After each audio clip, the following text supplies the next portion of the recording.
약할 때 강함 되시네. 나의 보배가 되신 주 나의 모든 것. 주 안에 있는 보물을 나는 포기할 수 없네. 주 나의 모든 것. 십자가 죄사하셨네. 주님의 이름 찬양해. 주 나의 모든 것.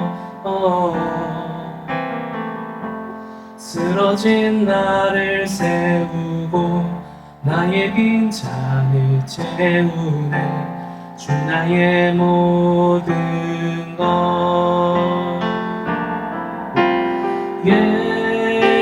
예수 어린 양 존귀한 이름.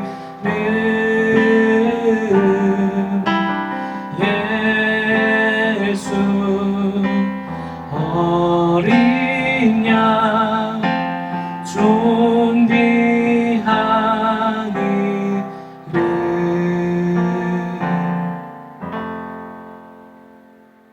샬롬. 오늘 함께 보실 말씀은 디모데전서 1장 1절에서 2절 말씀입니다. 우리 구주 하나님과 우리의 소망이신 그리스도 예수의 명령에 따라 그리스도 예수의 사도된 바울은 믿음 안에서 참 아들 된 디모데에게 편지하노니 하나님 아버지와 그리스도 예수 우리 주께로부터 은혜와 긍휼과 평강이 내게 있을지어다. 아멘. 오늘부터 2주간 디모데전서 말씀을 함께 나누고자 합니다. 디모데전서 많이 들어보셨을 테고 또 어떤 분들은 목회서신이다 라는 이 디모데전서에 대한 평가도 아마 들어보셨을 것 같습니다. 실제로 디모데전서는 그 목회서신이라는 평가답게 바울이 자신의 후배인 디모데에게 여러 교회들을 맡기면서 어떻게 그 교회를 세워나가야 할지에 대해 이야기한 바울의 편지입니다. 이 편지가 쓰여지던 시기는 바울이 로마 1차 투옥에서 나온 뒤에 다시 2차 투옥을 당하는 그 중간 지점에 마지막 전도 여행을 하는 시점입니다. 그러니 어떻게 보면 바울이 이제 이 세상을 떠나기 전 마지막으로 자신의 사명을 후배 세대에게 넘겨주면서 어떻게 교회를 세워나가야 할지에 대해 이야기한 그런 기준들이 세워져 있는 책이라고 볼 수도 있을 것 같습니다.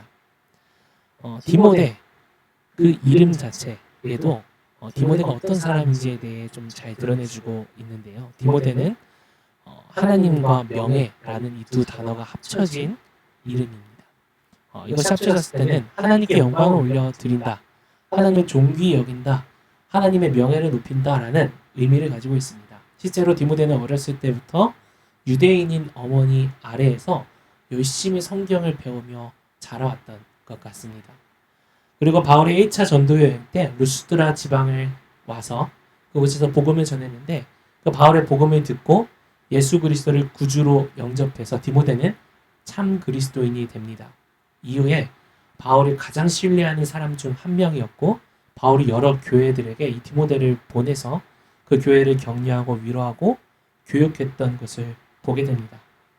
자, 여기까지 보면 디모데가 참 완벽하고 성숙하고 맡겨진 일들을 잘 해내는 타고난 리더라고 우리가 생각할 수 있겠는데요. 사실 자세히 보면 디모데는 오히려 부족함이 많고 사람들에게 비난받기 쉬운 연약함과 허점이 많은 인물이었음을 알게 됩니다. 먼저 첫 번째로 디모데는요, 혼혈인이었습니다. 어머니는 유대인이었지만요, 아버지는 헬라인이었습니다. 그러다 보니 당시 초대교회 안에는 여전히 유대인들의 전통과 사상이 많이 남아있었기 때문에 이 교회의 리더로 세운 디모데가 이들 눈에는 탐탁치 않아 보였겠죠. 정통성이 없는 성골이 아닌 마치 이 이방인인데 유대인인 척을 하는 자로 보였을지도 모르겠습니다. 때문에 디모데는 태생적인 한계가 있었고 공동체 안에서도 늘 불리한 출발선에 서 있던 것이 디모데였습니다. 또 디모데는 소심하고 두려움이 많은 사람이었습니다. 그는 언제나 자기의 자리, 부르심받은 자리에 대한 확증이 필요했고 격려가 필요했고요. 계속해서 이 사역을 해나가도 되는지 재확신이 필요한 인물이었습니다. 기질적으로 그랬던 것 같습니다. 그래서 바울은 디모데에게 디모데후서에서 두려워하지 말라라는 말을 계속해서 하고요. 디모데 전서에서는 이 디모데를 보내면서 고린도 전서에 있는 성도들에게 뭐라고 말하냐면 조심하여 그로 두려움이 없이 너희 가운데 있게 하라는 말까지 합니다. 그러니까 이런 거죠. 야, 디모데가 걱정이 많고 소심하고 마음의 상처를 잘 받으니 고린도 교회여 그를 막 대하지 말고 좀 잘 좀 대해주고 그 마음을 좀 잘 이렇게 배려 좀 해줘라 라는 말을 한 겁니다. 조금 재미있죠. 오히려 교회에 이런 디모데를 보내면 디모데에게 그 교회를 잘 섬겨라라고 해야 되는데 디모데가 얼마나 연약했으면 바울이 걱정하며 교회에 따로 그런 편지까지 쓴 것을 보니 이 디모데도 상당히 심약했던 듯합니다. 또 디모데는 나이가 어렸습니다. 연소했습니다. 디모데전서 4장 12절을 보면 누구든지 내 연소함을 얻신 여기지 못하게 하라 라고 하는데 당시 교회는 연장자 중심의 문화를 가지고 있었기 때문에 이 디모데 당시 아마 30대 중후반 정도로 추정을 하고 있는데 이 나이의 젊은 담임 목회자 같은 그런 디모데가 교회 입장에서는 탐탁치 않아 보였겠죠. 경험도 부족하고 권위 문제로 늘 평가절하될 수밖에 없었던 무시당할 수밖에 없었던 디모데였습니다. 심지어 디모데는 건강도 나빴습니다. 내 위장과 잦은 병을 인하여서 포도주를 조금 쓰라라고 바울이 이야기를 할 정도로 디모데는 위장병을 앓고 매번 그 위장병 때문에 고생을 했습니다. 사역을 잘하려면 이 건강도 좋아야 하는데 그러지도 못했던 거죠. 종합하면 디모데는 이방인 혼혈이었고요. 연륜이 부족했으며 소심하고 두려움이 많은 데다가 몸까지 허약한 인물이었습니다. 여러분 만약에 어떤 교회가 담임 목사님을 청빙한다고 했을 때 이 디모데 같은 사람 온다면 어떻게 될까요? 아마 서류에서부터 먼저 탈락당해서 면접을 볼 기회조차 없지 않을까 생각해 봅니다. 그런데 바울은 이 디모데를 택했습니다. 디모데전서 1장 2절에 이렇게 이야기하죠. 믿음 안에서 참 아들 된 디모데에게 편지하노니. 참 아들이란 것은 진짜 혈육에게 쓰는 표현입니다. 그러니 바울은요 디모데를 자신의 참된 진짜 영적 아들로 인정한 것이죠. 아버지가 헬라인으로 믿음이 없었지만 그 빈 공간을 바울 자신이 채워주고 있었던 것입니다. 바울이 전한 복음이 실제로 디모데를 살렸고 이제는 디모데가 바울을 따라 교회를 섬기고 있으니 영적으로는 바울이 직접 낳은 아들이라고 말해도 모자람이 없을 겁니다. 또 바울은 디모데에게 디모데 후서에서 이렇게 이야기하기도 합니다. 내 아들아, 그러므로 너는 그리스도 예수 안에 있는 은혜 가운데서 강하고. 바울이 디모데의 약점들을 아주 잘 알았겠죠. 자신의 제자였고 자신의 아들 같은 소년이었기 때문입니다. 그런데 그 디모데에게 야, 너 그거 약하잖아. 너 그거 고쳐야 된다. 야, 너 그거 이겨내. 그건 견뎌. 극복하면 너 사역이 더 꽃피우고 더 잘할 텐데 라는 이야기를 하지 않습니다. 단 한마디 그리스도 예수 안에 있는 은혜 가운데서 강해져라. 그 은혜 안에서 너는 강할 수 있다. 너는 이미 강하다라고 말합니다. 그리고 오늘 본문에서도 말합니다. 하나님의 은혜와 긍휼과 평강을 내가 누리길 바란다. 이것이 바로 바울의 마음이었습니다. 디모데의 약점들은요. 자신의 눈, 주위 사람들의 눈으로 봤을 때는 너무나 큰 것이었습니다. 내가 쓰임받을 수 있을까?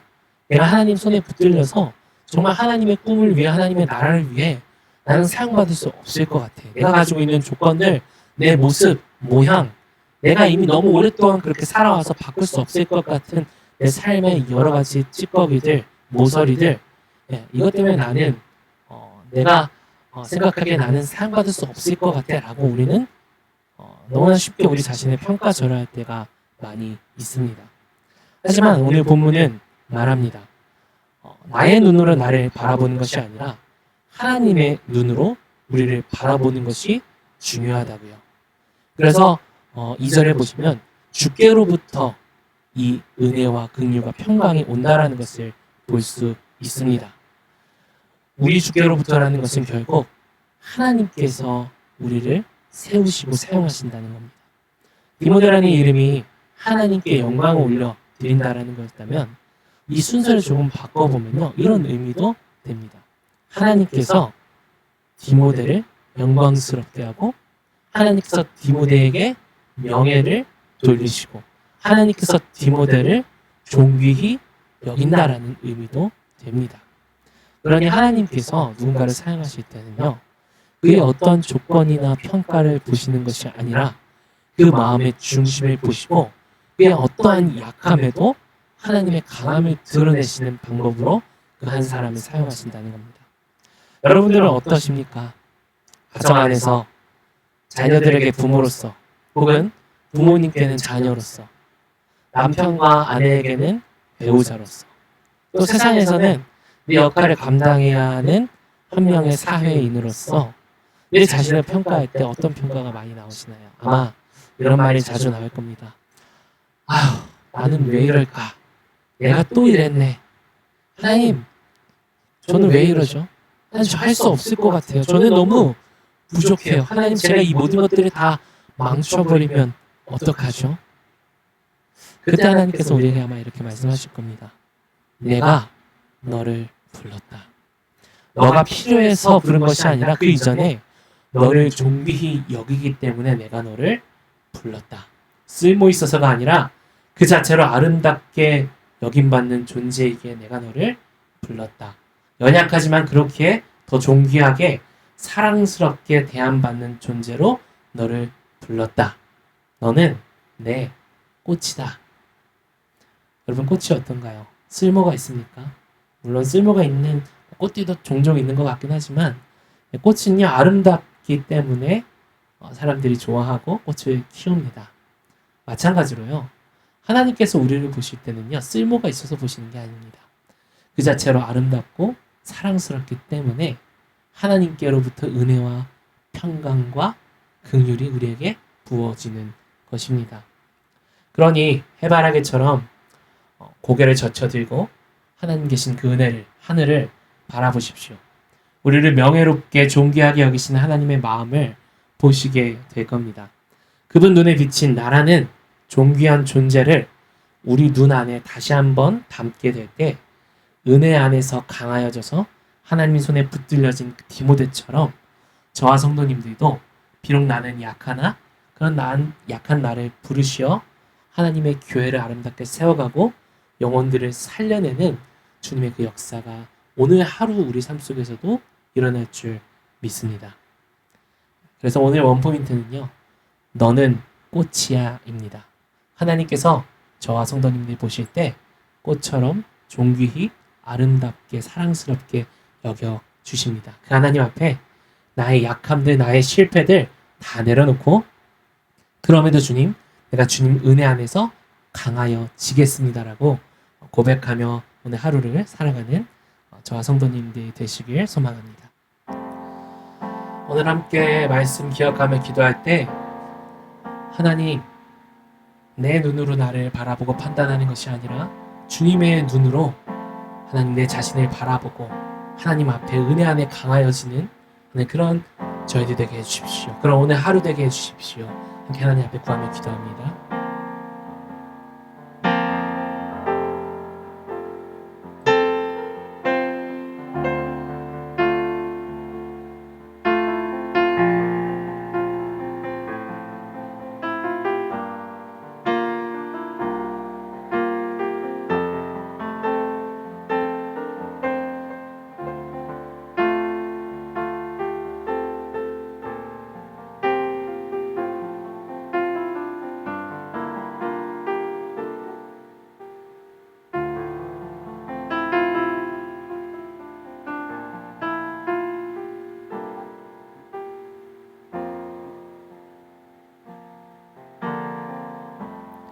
하나님, 주님께서 그 연약한 디모데를 사용하시어 하나님의 교회를 세워가셨던 것처럼 하나님, 오늘날 연약한 우리들의 모습을 주님 앞에 올려드립니다.